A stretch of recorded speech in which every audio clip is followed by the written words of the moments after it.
go, I'm gonna be launching the rocket off of the Aero Scout.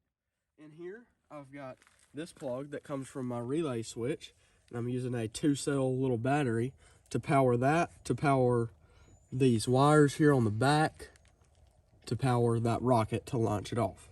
So I'm gonna just have the battery sitting up here. It don't affect it in nose weight or anything. It does perfect. And then I'll have the rocket on this rod up under the wing, just like a pylon on a real plane. And then, once I have all that, we take off, we go up, and we go around, and we launch this baby.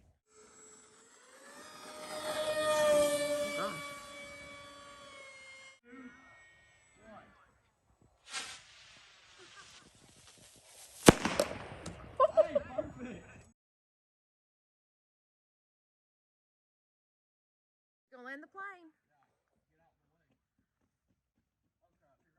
Hurry up.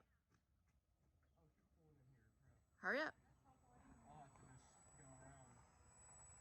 You can land it, buddy. They would have waited.